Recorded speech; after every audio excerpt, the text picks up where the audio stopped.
Hey there, hi there, ho there. What is up? Is the latest edition of Sports Frenzy 2.0. I am the Maestro. What? Who is that sitting next to me? It's me, baby. I'm back, kids. The Conquistador returns after a 2-week hiatus. That is right. I promised you this. I will deliver on my promises. The Conquistador back with me to break down all the football news of the week. Yes, it's a day late. Deal with it.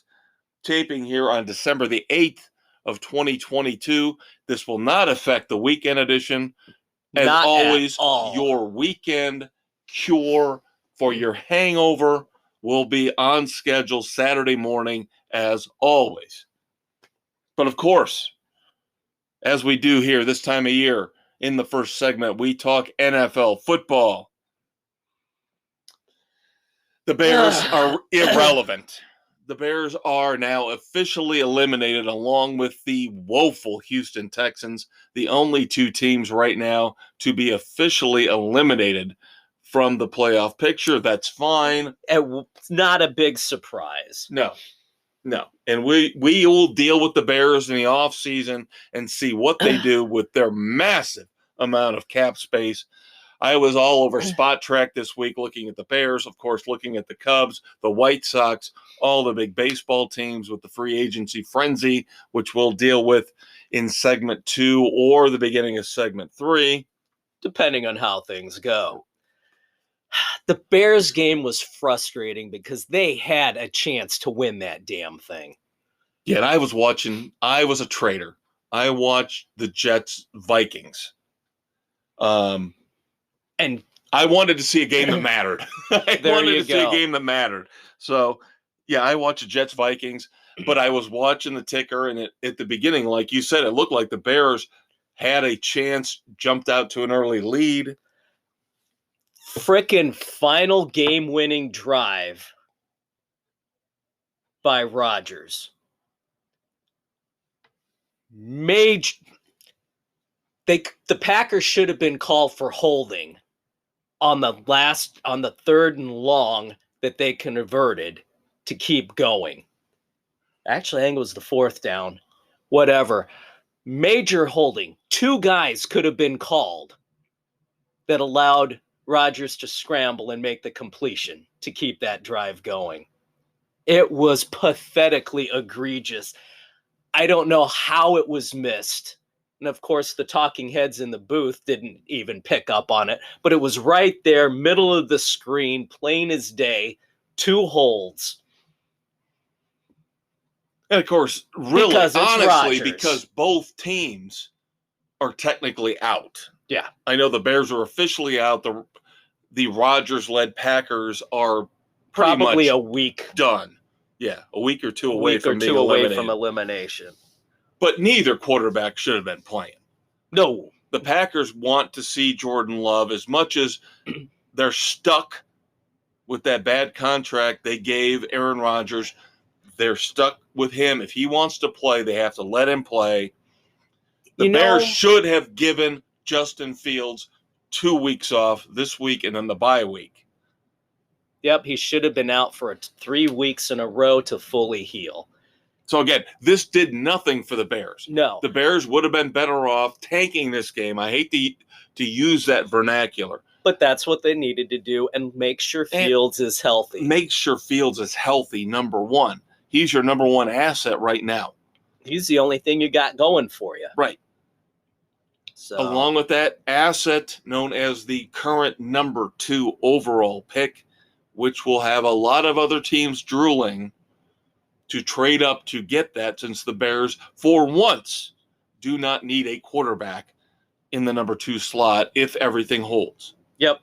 If they get that, they can really parlay that pick into other multiples. For once, we get the picks back, not us giving the picks dishing up. them out. Yeah, final score 28-19. Again, Aaron Rodgers owns the Bears. Eventually, that will turn around. Yeah. Eventually, within the next year or two, that will turn around. Yep. Because Justin Fields has more potential in his little pinky finger right now going forward than Aaron Rodgers has his whole body. I'm sorry. Aaron He's Rodgers. breaking down. Exactly.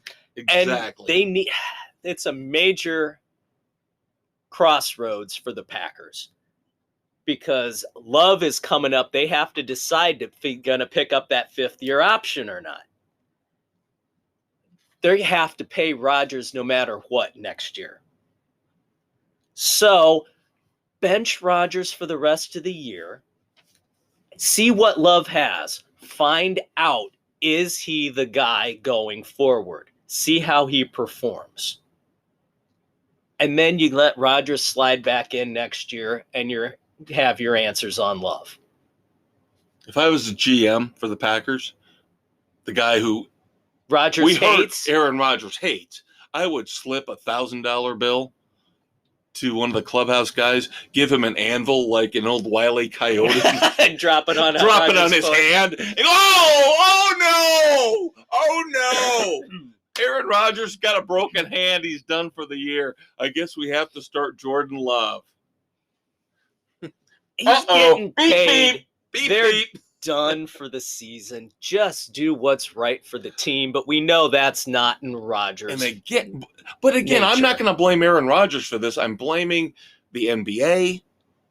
I'm blaming the culture of letting the inmates run the asylum. I don't care if it's politically incorrect because that's what it is. The workers don't get to run the business. That's why I hate unions, because you see nothing but problems when you let the unions and the workers run the business. There are people who are hired to do this, and there are all sorts of problems up there too with the golden parachutes and all that crap.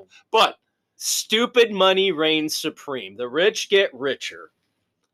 In the end, I would rather have the CEOs, the VPs running the show than the players, the workers. I'm sorry. That's what they went to school for. That's what they have worked. They had to have worked at some point outside of nepotism throughout their lives to go up some kind of corporate ladder to get to the point where they could be rich and entitled and tell people what to do. Capitalism at its finest. I'll still take capitalism any day over socialism, communism, any other crap out there. So Aaron Rodgers, in the end, sit your ass down. Let the Packers find out if Jordan Love could actually be better than you. And then we don't have to deal with you anymore as Bears fans. Harumph. You and your patchouli stink ass. Now my Buccaneers, Monday night, pulled off a minor miracle. Looking awful, looking terrible for 3.5 quarters. And the Saints let them back in. And the Saints own the Buccaneers ever since Tom Brady got to Tampa. Yeah. So they have. This was a big win in many ways for the Buccaneers, solidifying them as the mediocre de facto winner of the NFC South. God, that's... Especially now that the Atlanta Falcons have decided we can't compete with Marcus Mariota, so we're putting Desmond Ridder in this week. Yep, so let's see what we have here going forward. And the Buccaneers could back in at 8-9, especially when we get to our games this week. I'm looking at 8-9. Yeah, it's winning that division. But that being said, I still all you have to do is get into the playoffs. I still would not want to play the Buccaneers in the playoffs. No. Nope.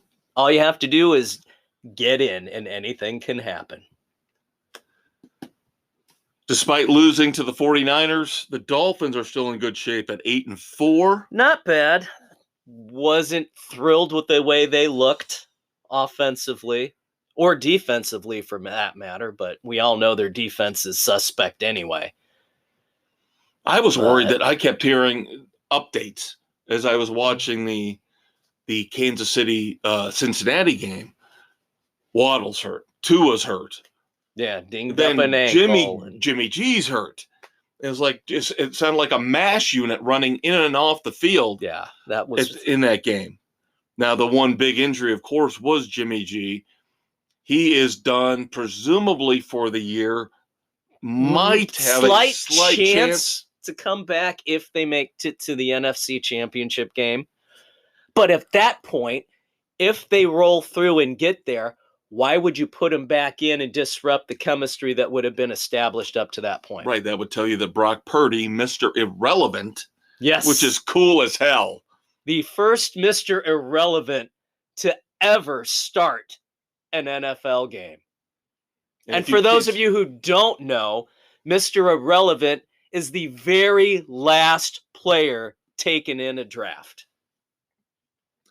So Brock Purdy has taken over because, of course, Trey Lance got injured in the first month of the regular season, bringing in Jimmy G, despite all the disgruntled feelings, the negative feelings between him and the coach and the front office. Jimmy G comes in, proves again he is the one true leader for the 49ers. Now he has the injury to his foot, his ankle.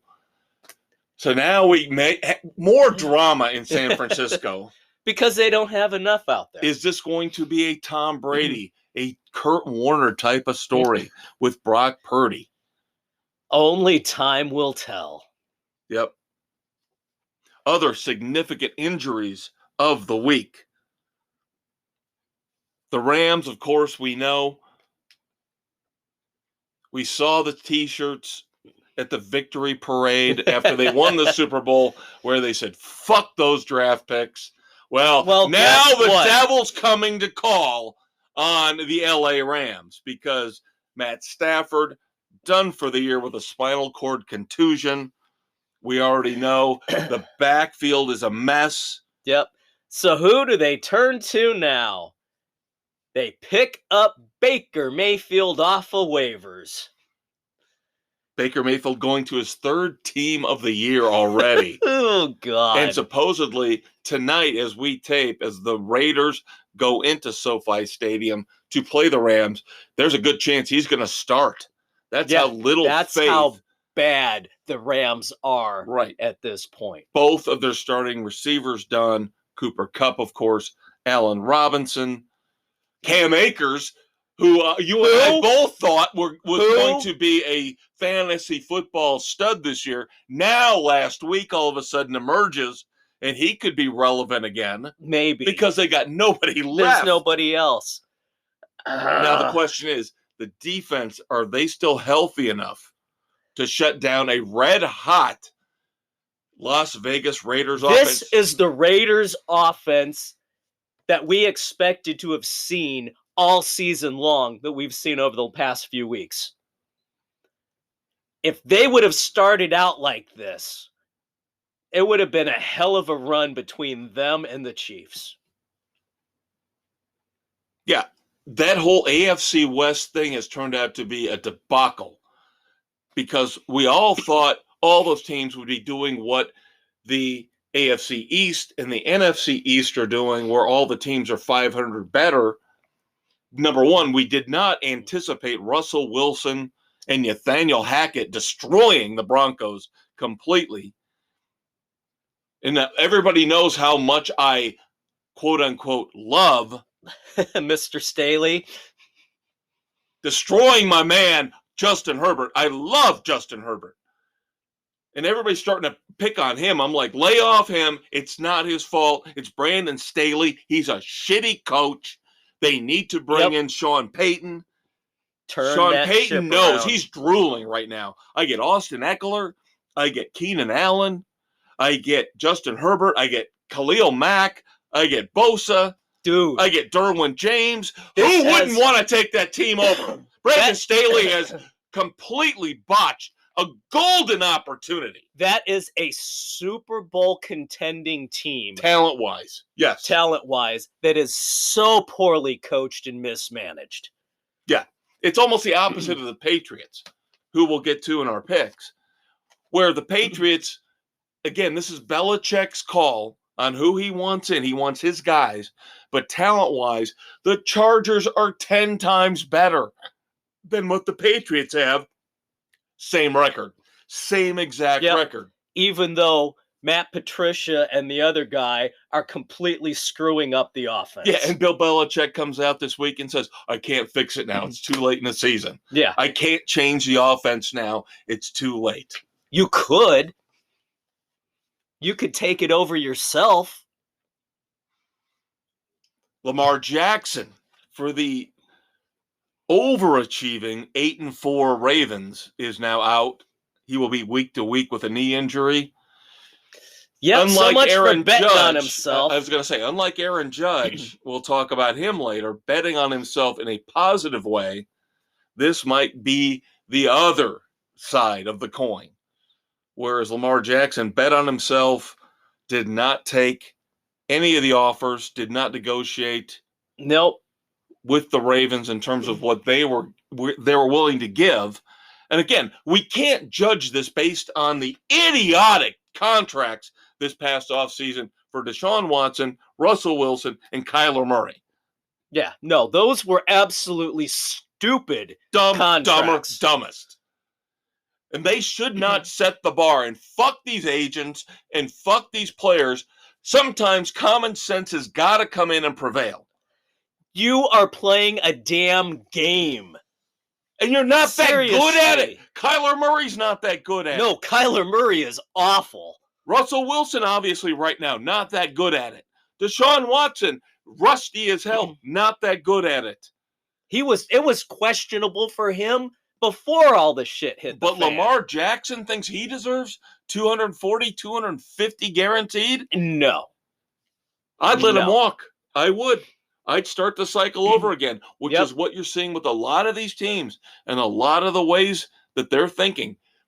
Screw it. We will draft a high-level quarterback, let it play out for 4 years, see where it goes. See, they truly worthy of it? Do we get a Jalen Hurts or do we get a Baker Mayfield? And we'll know after 4 years which one we've got. Yep, exactly. If I was John Harbaugh, I would say, you know what? I'm going to start over. Yeah. I think he could coach up somebody in the second or third round. Look what they got out of Flacco. You cannot hamstring your entire team. Ask Green Bay again. Our rivals, our enemies. Ask Kansas City. Yeah, they're piecing together that team with picture wire and masking tape right now, bringing in cast-offs like Juju Smith-Schuster and Kadarius Toney. Yeah, they can't have anybody because of all the money wrapped up in Mahomes. Yep.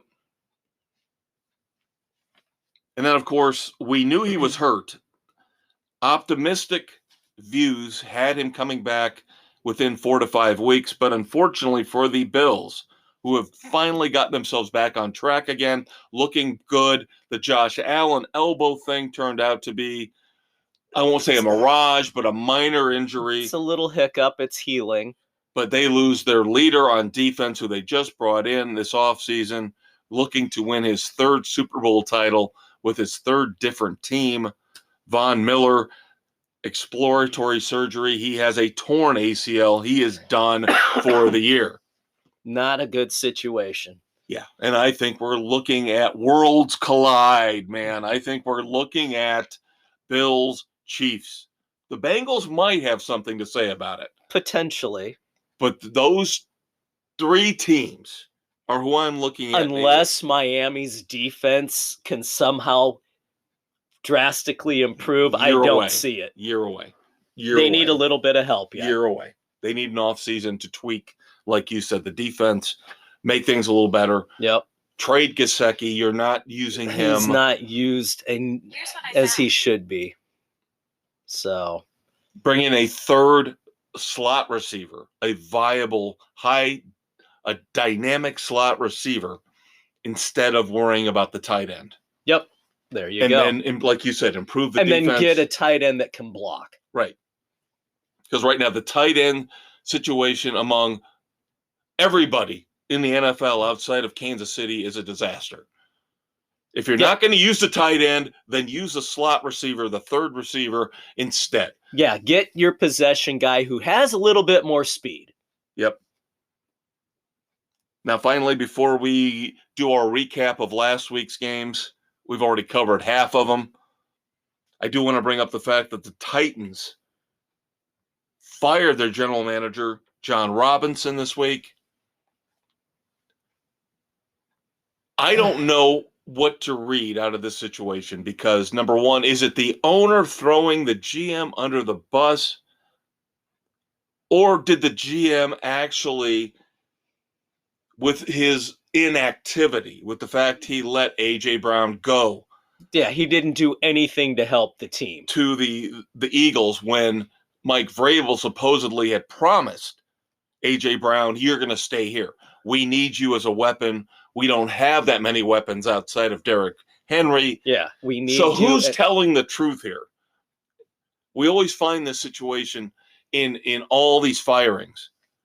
Who's telling the truth? Is it the front office? Is it the fired employee? Is it the former player? Is it the head coach? The world will never know.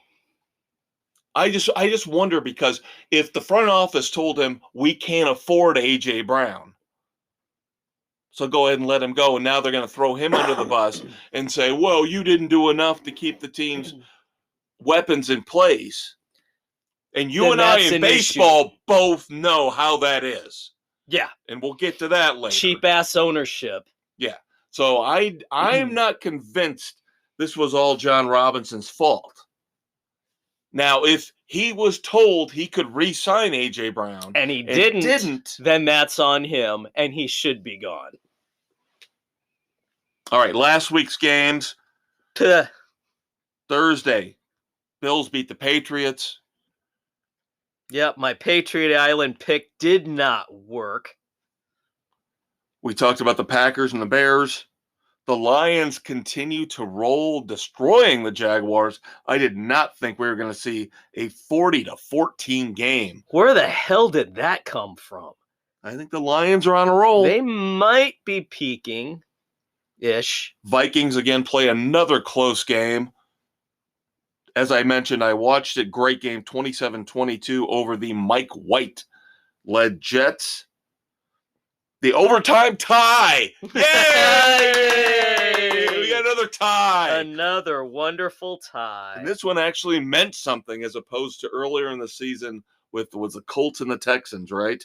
Yeah. I believe that was the other tie of the year. Yep. This one actually has something. Implications. Yes, the Commanders and the Giants tie. So we'll see. They face off again. Not this week, but next week. Yeah. That one will be in. Eagles make a big statement, destroying the Titans 35-10, saying, okay, the Commanders pulled it once with this ground game and this clock control thing. Not going to happen again. Loving the Eagles right now as a Super Bowl team. Yep. Loving them right now. And then, of course, the Browns and Deshaun Watson's return. They beat the Texans, but it was all Browns defense. Yes, they scored almost all the points, didn't they? Yeah, yeah. That's why the Texans are going back to Davis Mills instead of Kyle Allen. Go figure. They're a hot mess. It's just not going to work. Then you had the Seahawks taking out the Rams 27-23. Again, got to give credit. Comeback player of the year. Geno Smith. It just keeps rolling right along. along. Kenneth Walker, he lost his stud running back, but he still got DJ Metcalf. He still got Tyler Lockett. Numbers for both those guys were unbelievable. Going into this year, fantasy football, I was like, I can't trust either of those two. And I'm Geno Smith throwing to him. He does. Geno Smith is proving to be a damn good quarterback. Yeah. He's finally gotten a chance to play consistently. He's not being limited to plays. He is running the show. And he's doing it well. And we've seen this in the past. We've seen this with guys like Case Keenum. where they sit in a system for years and years. They learn the game through 1, 2, 3 teams, and when they get their chance, they can shine. Yep. Now, of course, we talked about the 49ers Dolphins, unfortunately for you. Yep. The loss there. Great game between the Chiefs and the Bengals. Again, as I said, I expect the Bills Chiefs to be the AFC championship game, but I will not count out the Bengals. You can't. An impressive third win in a row against the mighty Kansas City Chiefs. The 27-24. seem to have something on them. Joe Burrow, I'm telling you, man, Joe Burrow is one of those top picks, the number one pick who will live up to expectations. Yeah. Trevor Lawrence is not going to. We've seen disasters in the past with Jamarcus Russell. Joe Burrow's the real deal. Trevor Lawrence got screwed so bad by being stuck with Urban Meyer. That set him back a year. Easily. Set him back in his development at least a year. You're right. But Joe Burrow, man, that guy is. I watched that game. He is Joe Cool. He is so cool, calm. He's like Dan Marino. Flustered. You and I both love Dan Marino. Yeah. He reminds me of Dan Marino. Where he's just back there. He does a little sidestep, quick release. He'll take the hits if he has to. He obviously doesn't have the protection that Marino did. Marino rarely got touched. Yeah. And Burrow gets hit. Way too damn Burrow much. Is tough. I'm fallen in love with Joe Burrow, not just because he's my fantasy quarterback, but I love Joe Burrow. So that's why I will not count out, especially now with Jamar Chase coming back. Yeah, the Bengals need to actually start a season strong, though. Yeah, they start off, 0-2 this year. They slow start last year. Now, I think, again, because Lamar Jackson being hurt, they will overtake the Ravens and take the AFC North, but they're still going to be behind the Chiefs and the Bills for home field. I don't They're know going that to have it's going to win matter. that AFC championship on the road. They're going to have to. We talked about the surging Raiders beating the Chargers, and the next to Nathaniel Hackett in Denver, the worst head coach in football, Brandon Staley. Now, Josh McDaniels, though, on the flip side, is starting to get it. Starting to figure it out. Devontae Adams now the number one fantasy player in all of football. And I can't believe his teammate, Josh Jacobs, is far behind. He's got to be pretty damn close. They are starting to. Those two have got to be close to being 1-2. Now, can they play a little defense? We'll see. Now, I mentioned, of course, the Buccaneers' epic comeback on Monday night, beating the Saints in Tampa, 17-16. Tom Brady working his magic yet again, but I don't know if it's going to be good enough.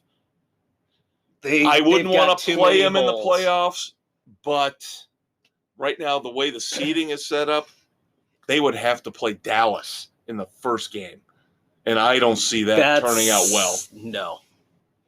Micah Parsons, enough said. Yeah. Dallas might finally, and I like the fact that Jerry Jones is backing off on the Odell Beckham Jr. stuff. Yeah. Thank God. I don't know that he should have come out in the media and talked about his knee. I just think that team, don't mess with the chemistry. I'm not a Cowboys guy. God knows I'm not a Cowboys guy, but this is the best team they've had in a long time. Yeah. They've got something going there. They got a two-headed monster at running back. They've got enough weapons for Dak, and the defense is now the story. The defense is now what they have to rely on. So if Dak throws a couple picks, it's not a game killer. I have the Cowboys in my top 6 in the entire NFL right now. Absolutely. For Super Bowl chances. So we've talked about last week in the NFL. Going to have a quick promo here, some spillover. Some spillage. It's what we do. And then we have got 9 games to discuss coming up here in week 14. The Conquistador. Welcome back to Dave. So good to be back. We'll catch you here on the flip side. Feeling mildly fatigued? Need a day off even if you just took one a few days ago? Make $30 million a year but just don't want to work for it? You need to join the NBA Load Management Club right now. When they're not napping or texting, guest lecturers Anthony Davis and Kyrie Irving will describe foolproof ways to earn tens of thousands of dollars by not doing anything. Sports Frenzy 2.0, available on Spotify, Google, Radio Public, Pocket Casts, and wherever you listen to your favorite podcasts, is currently negotiating with LeBron James to bring his popular How to Make the Hall of Fame Without Really Trying webinar live and in person to the Load Management Club. Thanks again to Sports Frenzy 2.0 and all you apathetic fans out there for making us a success. All right, kids. December 8th, 2022. This is Sports Frenzy 2.0 Spillage with me. I'm back, the Conquistador Dave Height, along with the Maestro Kevin Crane. All right, Spillage here for the NFL on Spotify, Anchor, Google, Radio Public, Pocket Cast, Amazon, Audible, Apple, Overcast, Castbox, and Stitcher! All right, kids. You realize the last 2 weeks I couldn't do that without you. I couldn't. You just can't do the Stitcher? No. I can grab my balls in front of you, but nobody else. You're alone! Oh, that's right. Sorry. God, it's disturbing on so many levels. All right, moving on. This week's NFL picks. Our games starting off as we tape tonight. Few minutes away from kickoff is coming up. Raiders at the Rams. We talked about the Rams possibly starting Baker Mayfield. The Red Hot Raiders.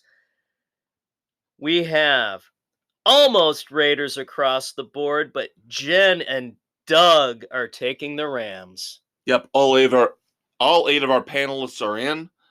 Of course, since we're taping Thursday night instead of Wednesday night. Everybody's got the deadline in. Yep. Boom. I was kind of shocked when I first saw this line, 6 points in favor of Vegas. Again, I'm kind of looking back a month ago to what we had to deal with the Raiders. Being a hot mess. Right, and now all of a sudden they're on fire. They're using Devontae Adams like they should. Josh Jacobs is playing for a massive contract with somebody. Probably not the Raiders next year. Maybe the Bears. One never knows. But, yes, it's hard to go against a 6-point spread, especially since we pick straight up. Yep, especially since you have a quarterback who was rumored to be coming in on 48 hours notice. And possibly all the starting. Injuries. It's just a recipe for disaster for the Rams. Yep. And here's the funny thing I want to bring up with the Rams. We're not talking about the NBA. We're not talking about Tankathon.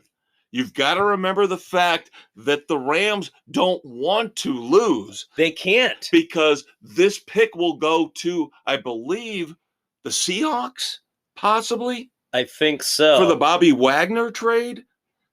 So they're not helping themselves by losing. They're helping their division rival. That's right. So keep that in mind, kids. This isn't Tankathon like in the NBA. It can't be. And LA is a fickle fan base.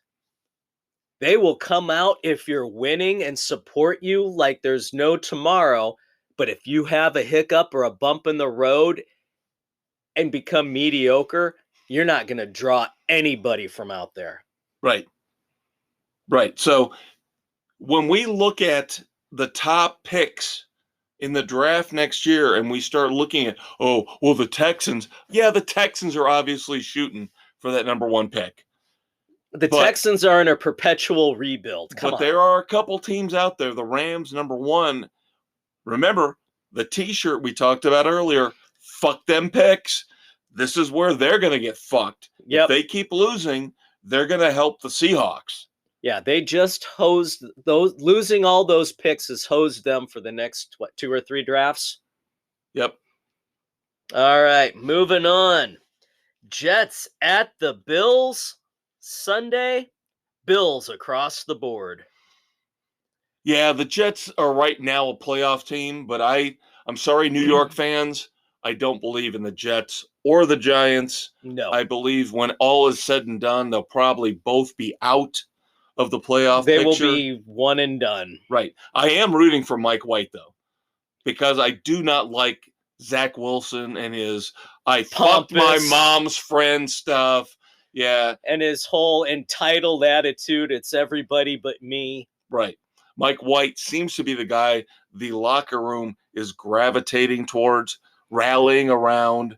And I love, we talked about Brock Purdy with the 49ers. We love a good underdog story. There you go, Mr. Kurt Warner. Yes. We love to see that kind of stuff. But I just think the Bills are too much, especially at home. Yep. All right. The Ohio battle. Browns at the Bengals. Bengals across the board. They're playing hot right now. Browns still have Deshaun Watson trying to find his way back on the field. Oh, wait, sorry. I misread that. Mississippi took the Browns Yep. for the upset. Mississippi loves to go with the underdog. Yep. Now, again, the Browns have beaten the Bengals once this year. The Browns are 5-7, not out of it yet. Right. Jacoby Brissett had them consistent.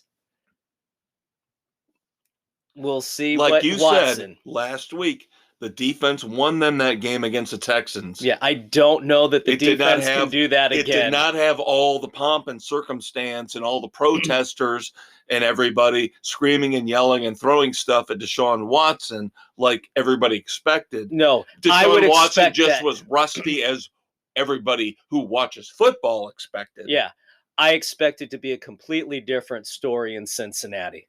Yes, I think the Bengals are on a roll. I've been touting And the them. Bengals fans will be on Deshaun Yes. Watson. Yes, I'm going to get a Joe Burrow tattoo next week.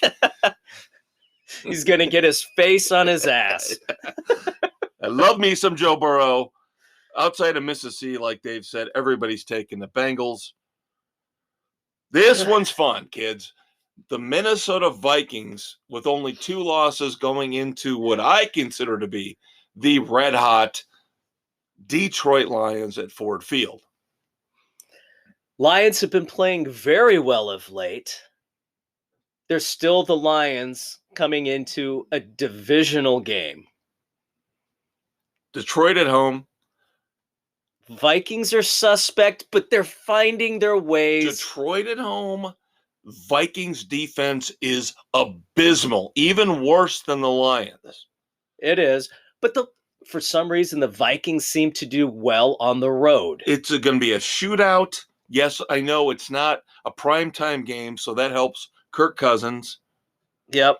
I just think Amon-Ra St. Brown, now you've got both Jamal Williams and DeAndre Swift in the backfield healthy. It'll be a track meet. You can let Justin Jefferson go crazy because that helps my fantasy team. I want the shootout, so Swift Both gets of them. me Those points. are both my running, my wideouts. I've got Justin Jefferson and Amon-Ra St. Brown. I want a 40-42 game is what I want. I want Swift to score and score often. So there you go.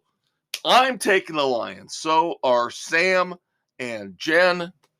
The other 5 panelists. We are going with the Vikings. Dave, go with the Vikings. All right. Another divisional matchup here in the east of the NFC. Eagles at the Giants. You would think it would be Eagles across the board, but Aaron is taking the Giants. Yeah, again, like I said, Jets and Giants right now, currently playoff teams, not going to happen. Not going to happen. different situations. Giants have the right head coach, Brian Daboll. I've said this all year. Yep. He has nothing to work with Daniel Jones, Saquon Barkley, and a train wreck. Yeah. Outside of that. They're overachieving.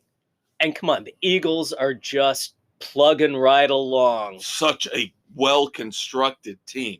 The only thing that could beat them is their head coach, Nick Sirianni, because he's inexperienced. Potentially right now, there. Doing a really good job. Yeah. Coming off of the awful introductory press conference last year. Now he looks painful. Like he knows what he's doing. Yeah. Rivalry game. Baltimore Ravens at the Pittsburgh Steelers. Steelers, just like the Browns, who we just talked about, not out of it yet. No. Not out of it yet. Kenny Pickett has not turned the ball over in almost a month. The Ravens are now going with Huntley because Lamar Jackson with the knee injury will most likely be out this week. Yep. You don't know who's running the ball. You don't know who's catching the ball. What? You got Roquan Smith on the defensive side, who's a tackling machine, which tells me that Kenny Pickett's going to have to run some play action. Can the Steelers find any consistency on offense? I still believe in the Steelers. The coin flip told me to take the Ravens. Now, Bill and I did this last week. We're doing it again this week, even though he is second to me in our Sports Frenzy football picks rankings. He and I both believe in the Steelers. There you go. Sam is back with us. Yep. But everybody else taking the Ravens. Joining me with them. We'll see. I don't know. I think the Steelers always have a way of backing into the playoffs or at least getting close.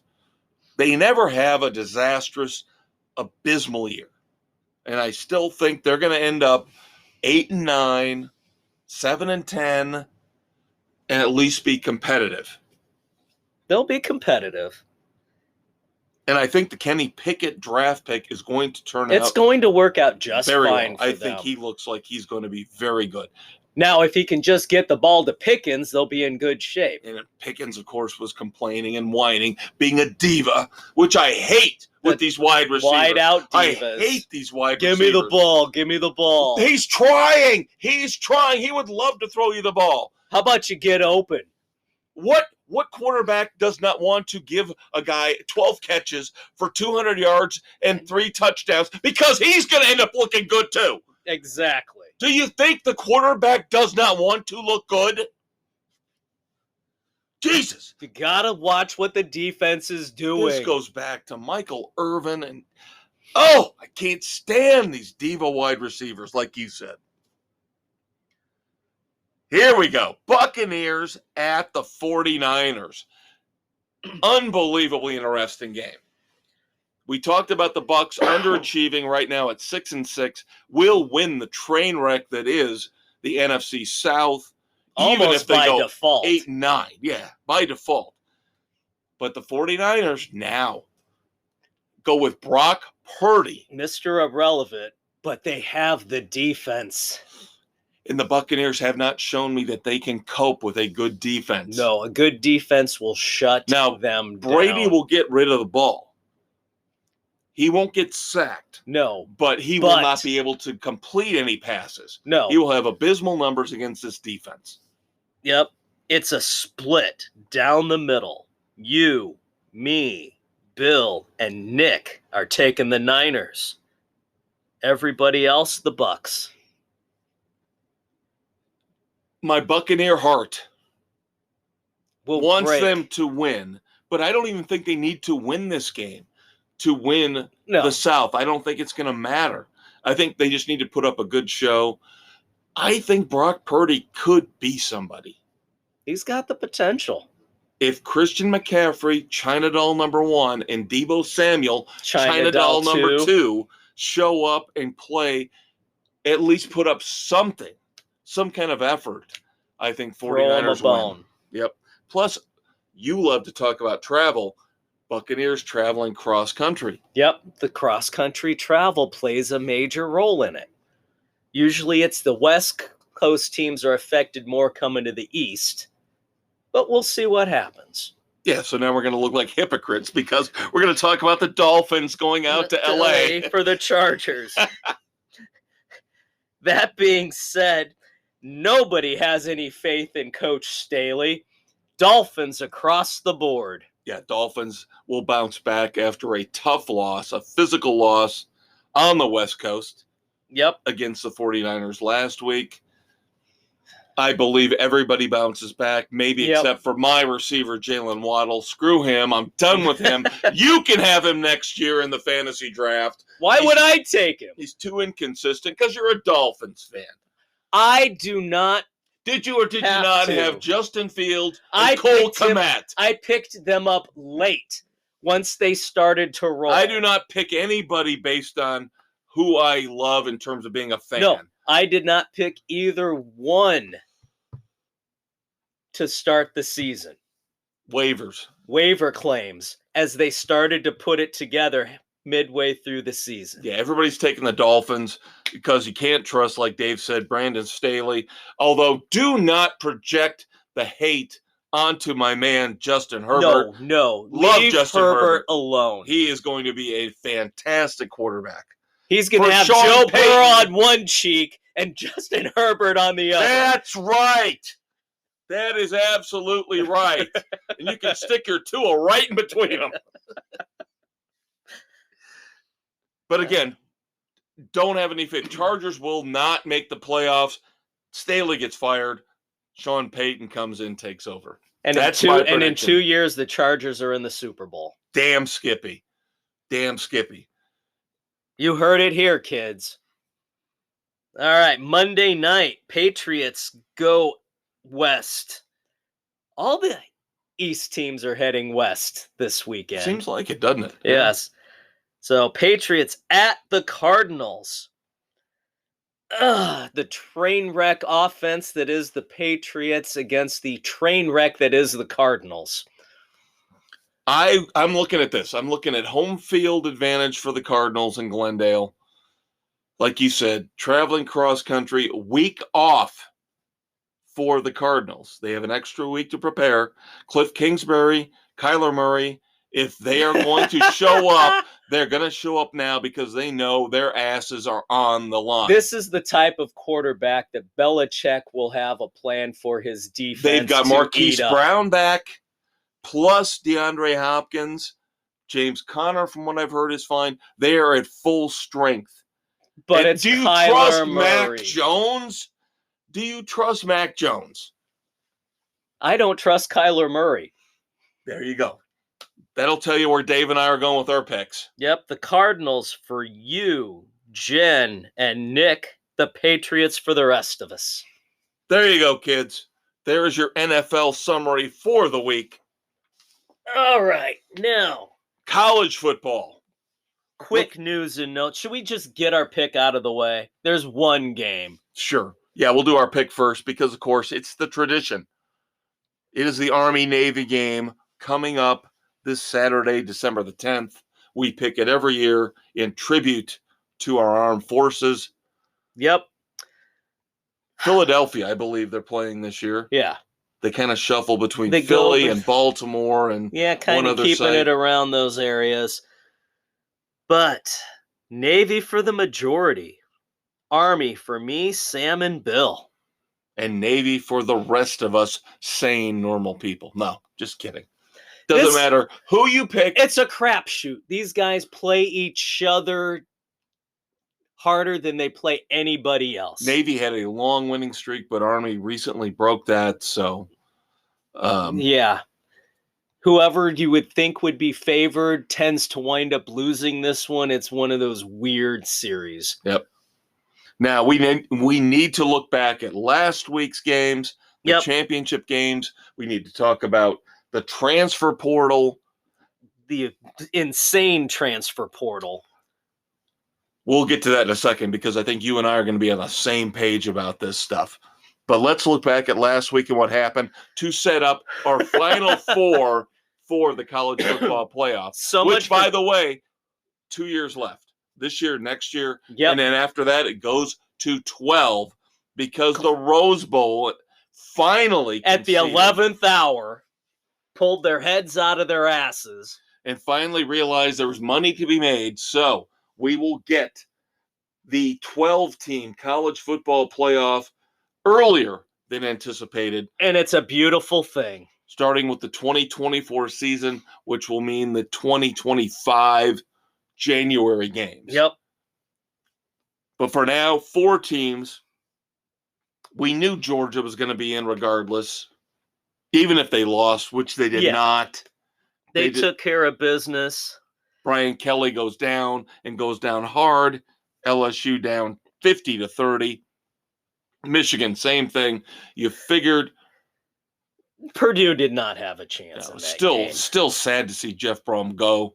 Yeah, because he was getting that program up to a level of respectability. 43-22 for Jim Harbaugh and the Wolverines. We knew those two were going to be in, even if they lost. Right. Then came the touchy ones. The first big upset, Utah trounces USC. USC craps the bed in the Pac-12 championship. 47-24. And that's the second time this year that Utah has beat them. Yep. Did not think Utah was going to get them a second time. Mississippi was the only one to get that one. Oh, and Aaron. Yeah. I got to look at that Aaron a little closer. sent out an email to the group. Yeah. He was so Utah. ecstatic about that one. And Aaron usually does not do that. No, he's usually Mr. Mellow. Yep. Nothing phases That's why him. he's called the Big Easy. That's right. So then the other big one you were waiting to see. TCU blows it in overtime to Kansas State. Yeah, I watched that whole game. That was a phenomenal game. That was an epic one for the ages. Great game. Now TCU came back, as they always do. Yeah. And forced overtime. But yeah, they could not get it in from the 1-yard line. Kansas State ends up winning 31-28. I think you and I both talked about this, even though we haven't recorded together in a couple of weeks. Right, we talked about it going to the Steel Panther concert, which we'll talk about on the weekend edition. Right. But we both said this was the one game. We were wondering if we had made the bad choice. Yep. Everybody went with TCU. Everybody was wrong. We talked that Kansas State, this was probably going to be. Because in the regular season, Kansas State jumped out to a 28-10 lead on TCU. Now, the one thing I will say, watching this game, if you want to give the Heisman to a guy with guts and determination, I loved watching Max Duggan play as quarterback for TCU. He is a tough kid. It might not translate to the next level, but in terms of college football, I loved. He personified everything that people say they're in love with when it comes to college football. He was tough. He ran all over the place. He was winded. His teammates had to pick him up because he looked like he was out of breath a couple times. But he still willed kept his going. Team back into it was the game. not his fault that this team could not win. It's kudos to Kansas State in a well-fought, tough game. But the football gods prevailed. The CFP panel somehow found some level of sanity and said, because TCU played so well and because this was their first loss in the conference championship, we cannot knock them out. Right. So the line bags in Alabama can kiss my ass. No, you had 2 losses. No, I'm not even happy with Ohio State getting in, to be perfectly honest. Now, here's my conspiracy theory. We've covered the ones that matter. There were other games, of course, Tulane beating UCF.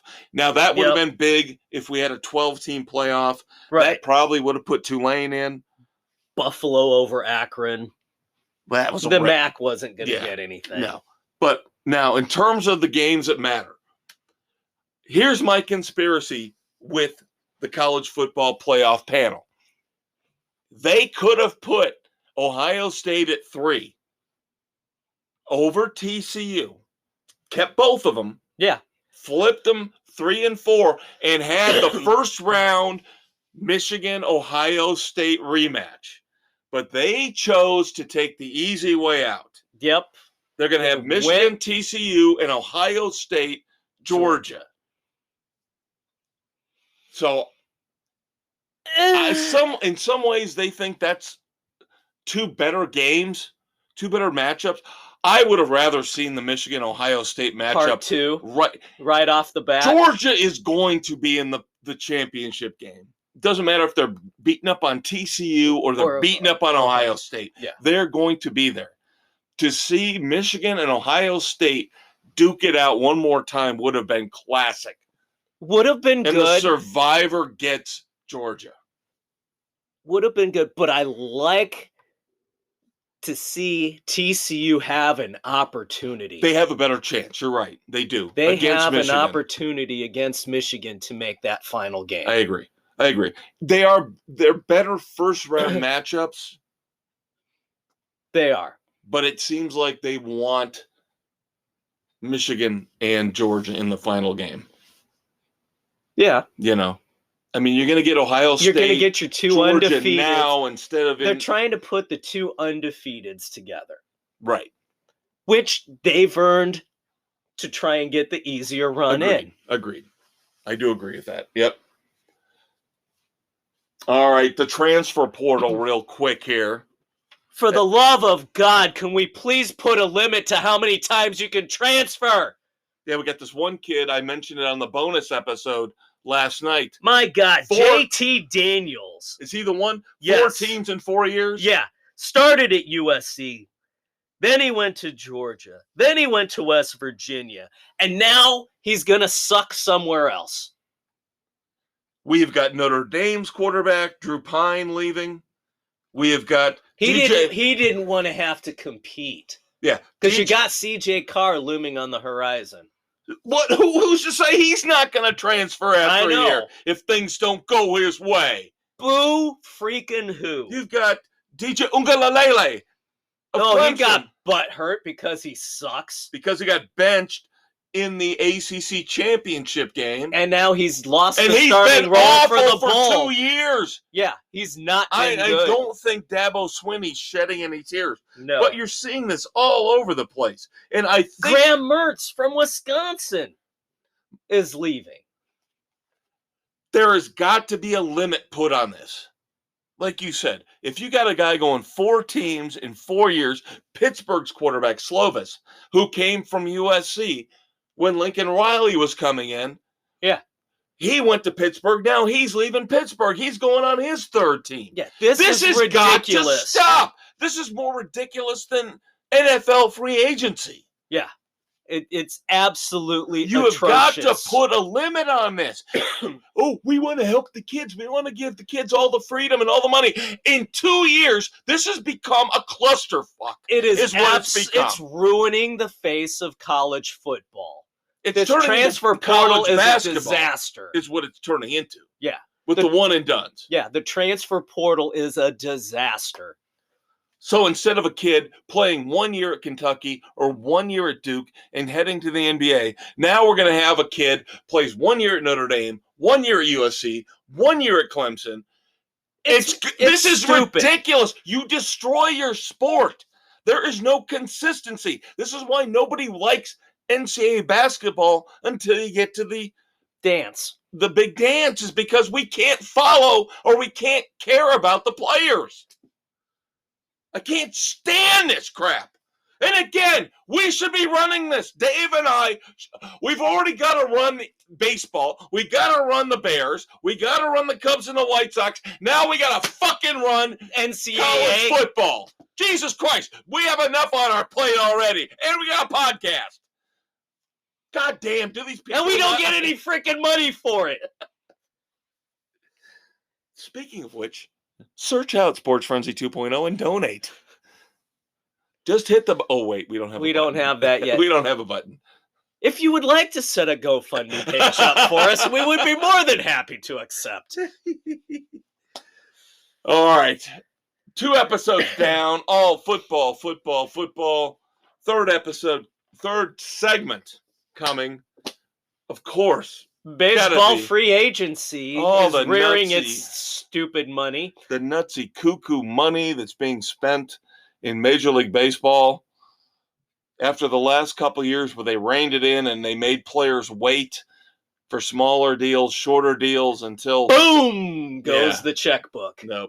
And again, don't expect the Pittsburgh Pirates to be spending money. Don't expect the Cincinnati Reds to be in the bidding for Carlos Correa, kids. It's the usual suspects spending the money. Yep. Stay tuned. That's coming up.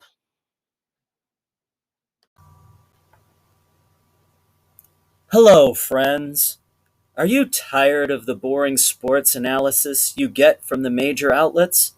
If so, join the Maestro and the Conquistador for a riveting discussion of all sports topics on Sports Frenzy 2.0, available on Spotify, Google, Apple, and wherever podcasts are available. All right, kids, third and final segment here, Sports Frenzy 2.0 taping. A day late, December the 8th, 2022. He's a conquistador, Dave Height. He's the maestro, Kevin Crane. And it is silly season in baseball. I was going to say stupid season with the dumb money that they're giving around.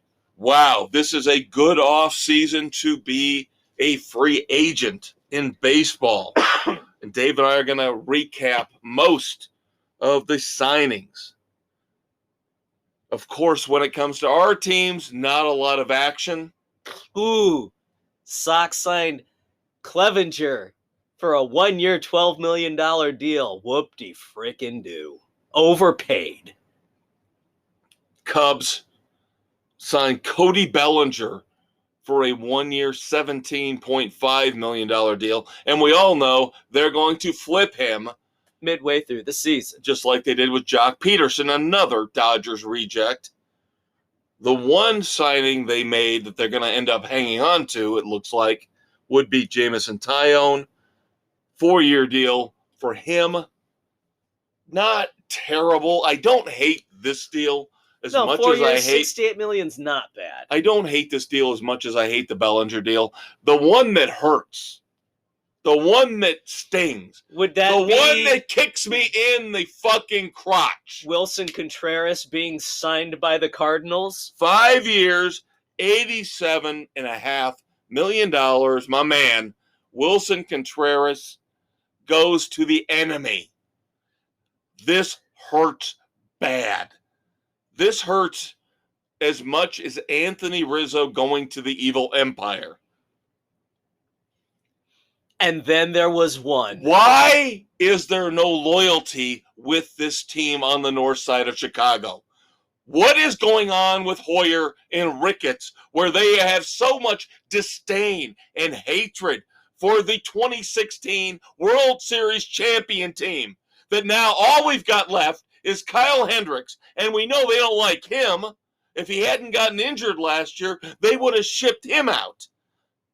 They're going to flip him by the trade deadline if he's pitching well. I just told Dave off mic, all they seem to be doing, and I like Jed Hoyer, I really do. I don't like Ricketts. Ricketts screwed us. Ricketts has played a game on us. Oh, I'm going to spend money on the team. I'm going to spend money on the team. Now it's, oh no, I'm going to spend money on all the clubs and the amenities around Wrigley Field. And so you idiots spend more money. Will come spend more money on beer and food and not pay attention to the trash that I am putting out in the field at Wrigley. Hoyer joked about this. Yeah. You and I heard it a couple months ago. Yep. They had an interview with him and they were talking to him, asked him how he's doing. Like, well, I'm a little bit cold here in the office. We can't turn the heat up yet. Hoyer joked about this. And I truly believe, as a disciple of Theo Epstein, Hoyer, if he was not hamstrung, would be doing better than this. And again, the Tyone signing doesn't bother me. Bellinger signing bothers me. Letting Contreras go bothers me. And again, as Dave said, Hendricks will be gone by the trade deadline in 2023, the last remnants of the 2016 championship team. And unless they make a bold move to get Carlos Correa, I don't see how they salvage this offseason. No, they're letting everybody go. But hey, at And least... I don't want them to overpay for Dansby Swanson.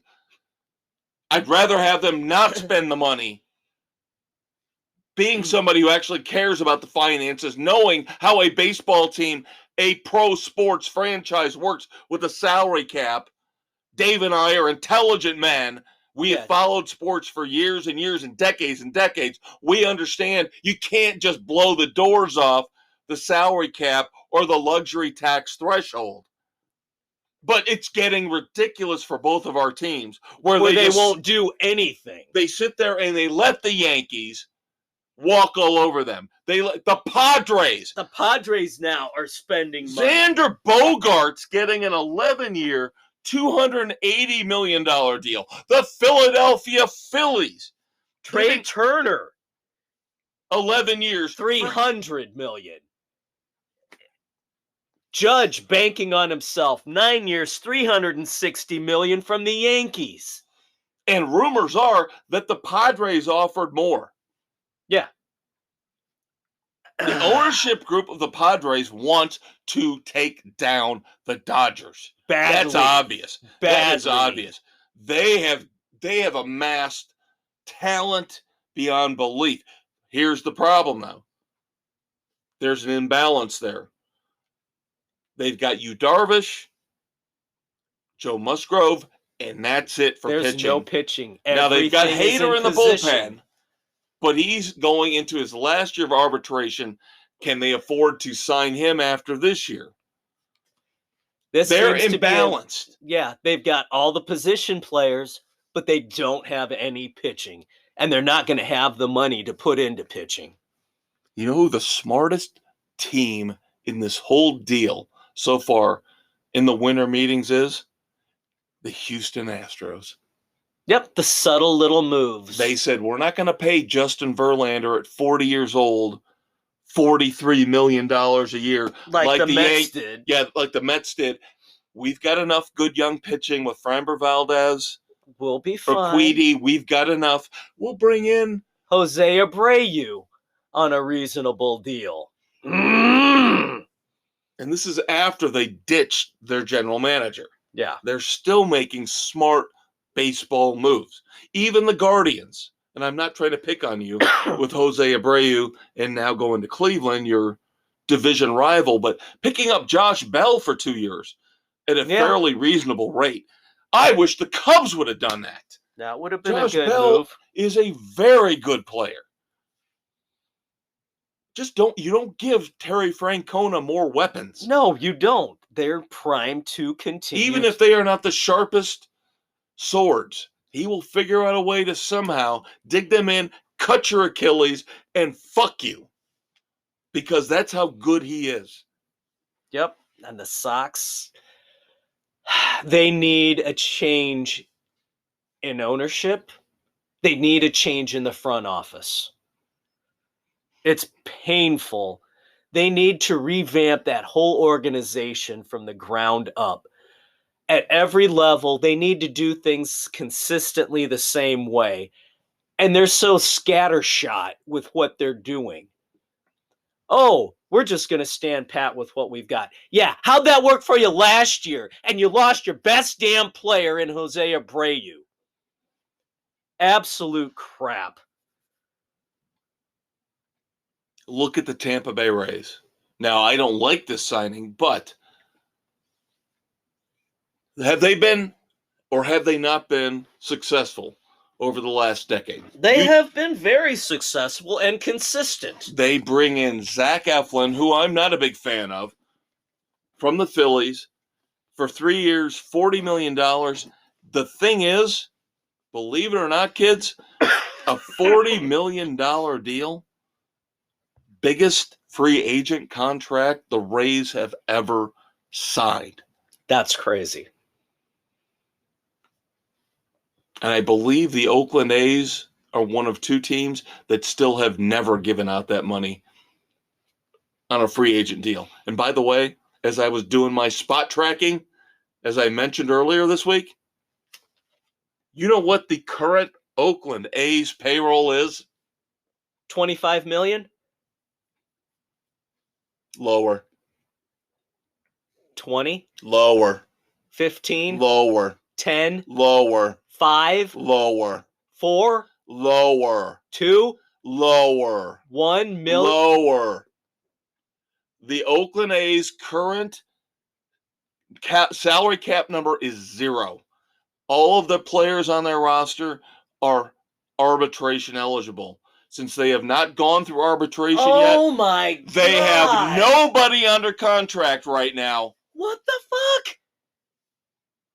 0. Their current cap number is 0. Their current luxury tax number is 0. Then why the hell are they not getting anybody? You and I have talked about this. God. All their players, until they go through arbitration, don't count against the luxury tax. They are at 0. 0 right now. And they're talking about trading Murphy, their best player, who is arbitration eligible. God. They're talking about trading him. How is this allowed to happen in baseball? Rob Manfred, oh, I'm so happy about how everything's going, and we might see the sale of the Angels here soon. You're an idiot! Fix the fucking A's! Fix the fucking Pirates! The Fix Reds! the fucking Marlins! Make them spend money! Oh, God. And you wonder why teams like the Guardians and the Cubs and the White Sox don't spend money. Why should they? Why should they? If the Yankees and the Dodgers and the Padres are just going to go crazy and they're going to still get their chunk of the TV money, why the fuck should... There's no incentive. No, none at money. all. Hard cap, hard floor. Speaking of the Red Sox, they signed Kenley Jansen. I wouldn't have minded the Cubs signing Kenley Jansen. I don't love him, but we need a closer.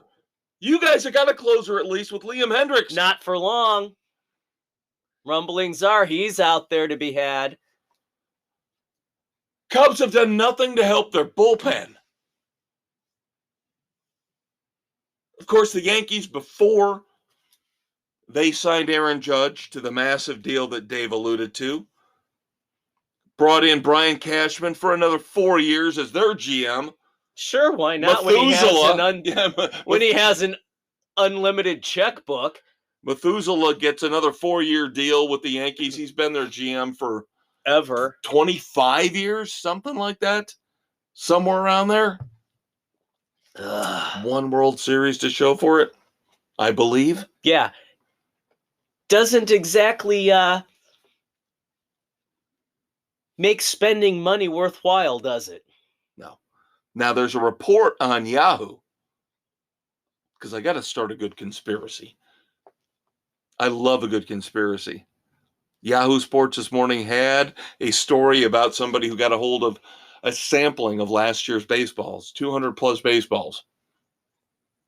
And while baseball MLB says that they only used the one ball, the deadened ball. Bullshit. He says that they had spillover from the previous year. There were some of the live balls that were leaked in, plus there was a middle level ball, a little more lively, that got thrown into New York. How did you know, Dave? How did you know that the beneficiary of some of these leaked balls that had a little more juice to them benefited the New York Yankees?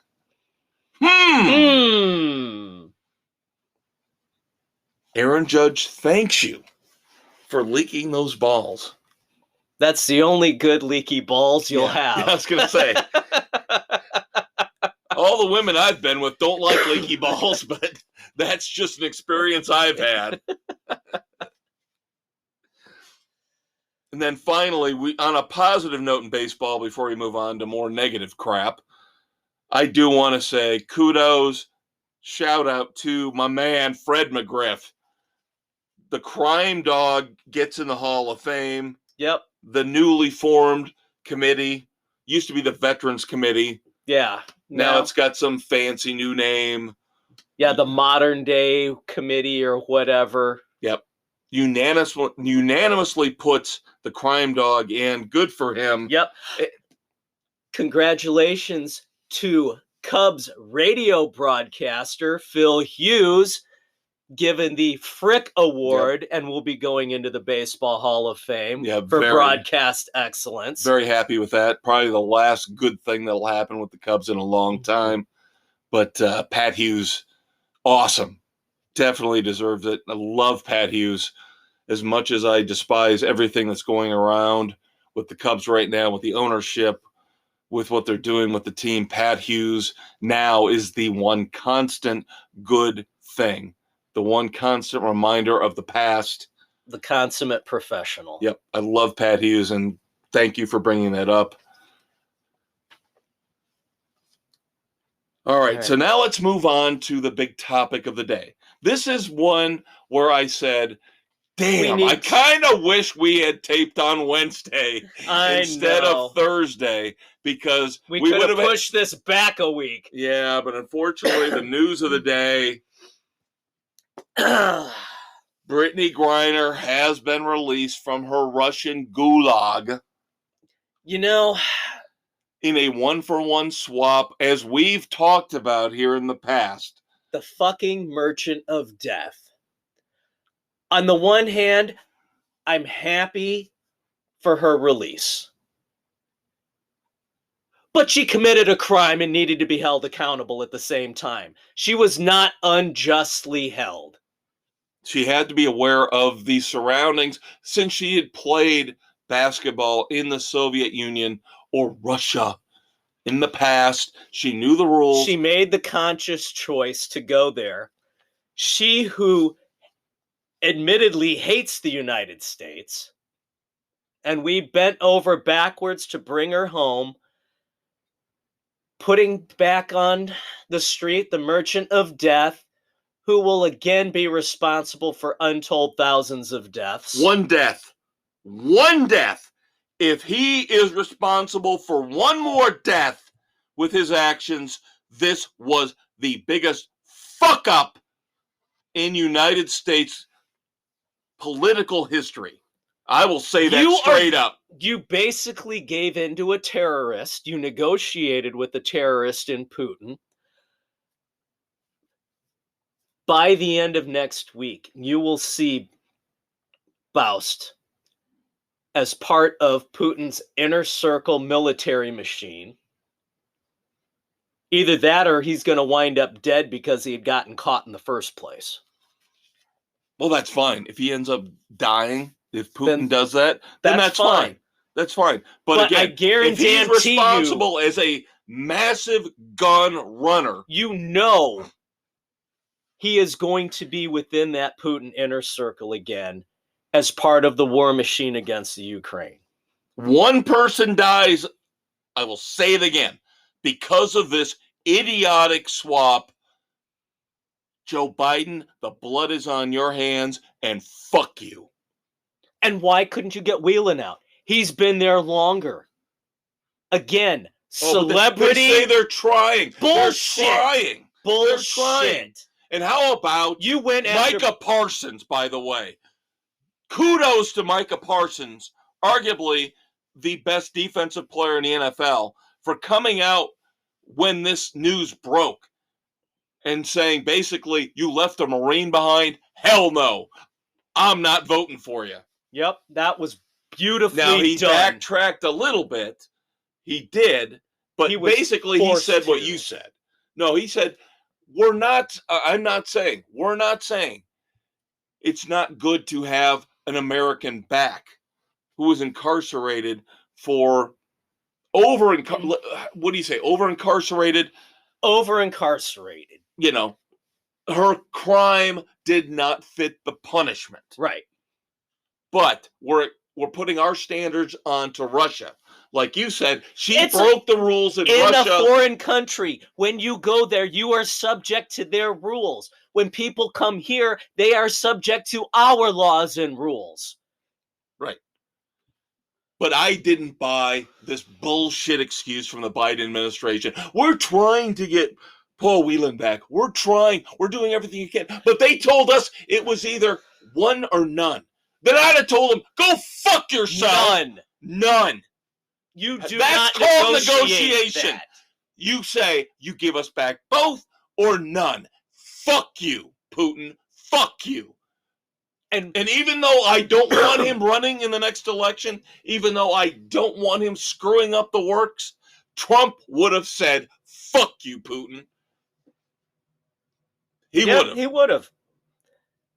Celebrity again has its privileges. I am so tired of celebrities acting like they're so much more important. And the Democratic Party caters and panders to this Hollywood. bullshit.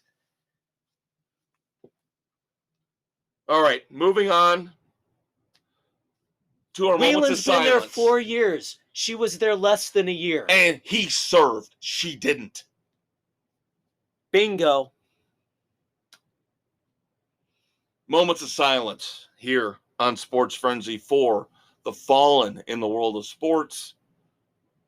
Number 1 this week, Nick Bollettieri, one of the all-time greatest, if not the greatest tennis coaches ever. Nick Bollettieri coached 10 players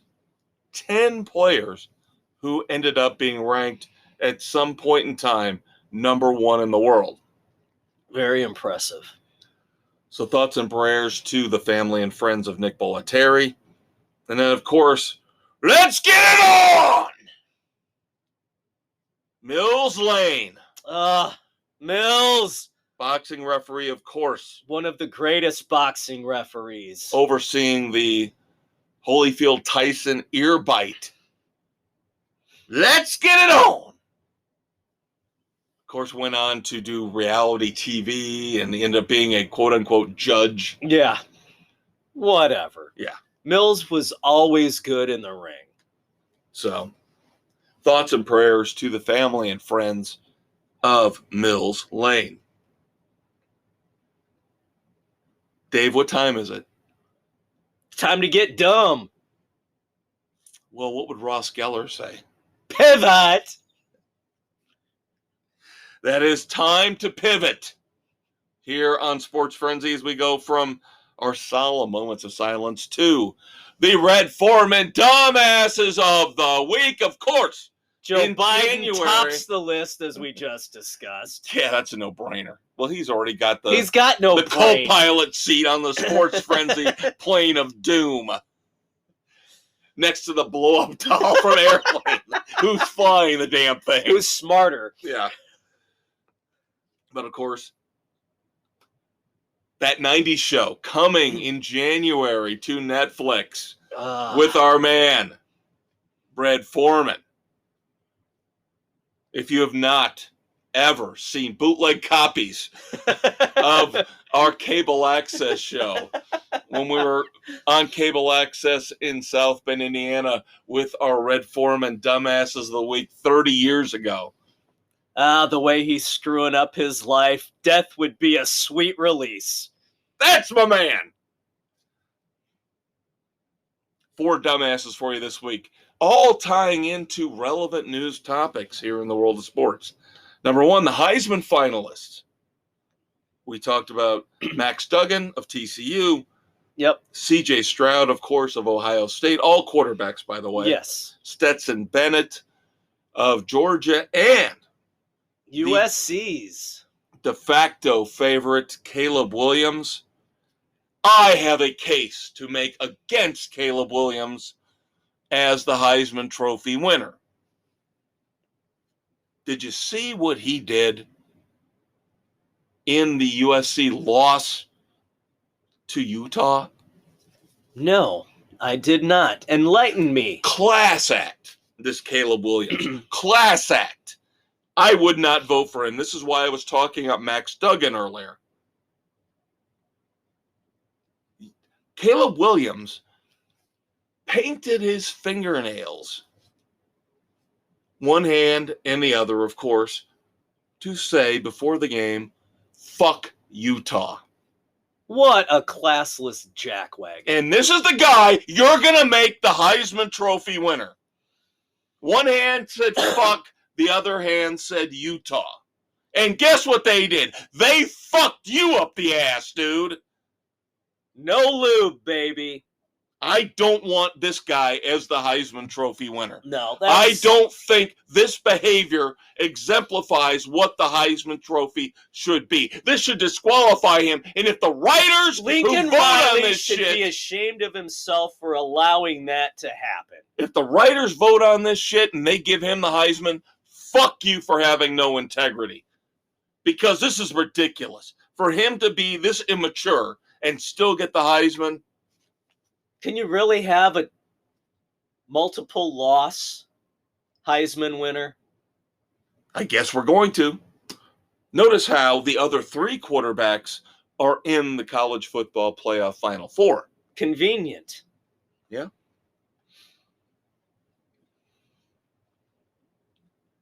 I don't know what it's like to get struck by lightning. I really don't. I don't ever want to know. I can't imagine it's fun. But let's settle down a little bit in this day and age. Drew Brees recently did an advertisement for PointsBet, one of these He does a lot of PointsBet commercials.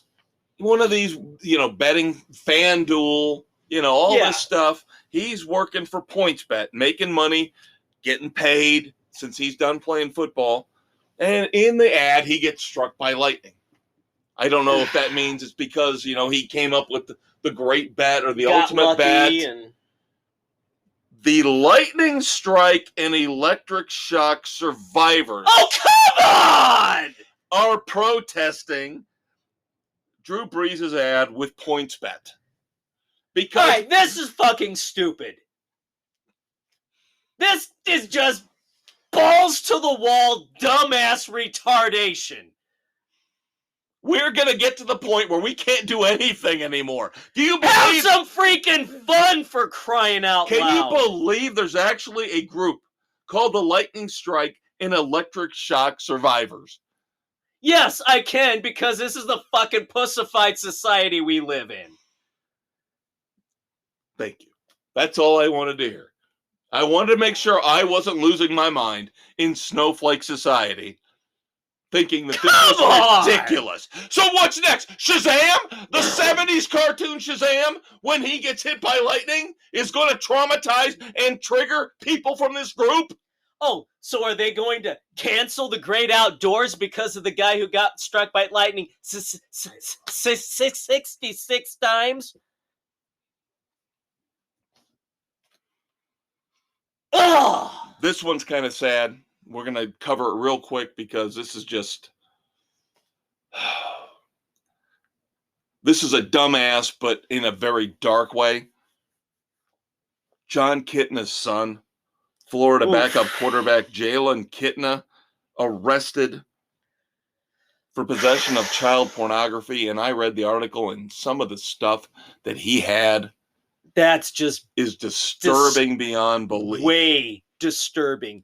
And the bullshit stories he came up with for having it. Oh, I found it on the internet. I thought it was legal. Bullshit. You are a sick, twisted individual who needs to be locked away. Yeah, and this is one time where I don't care about the fact that a young man's life is going to be destroyed. His life deserves to be destroyed for this sick, nasty stuff. He is beyond a dumbass. I don't even want to put him on the plane of doom.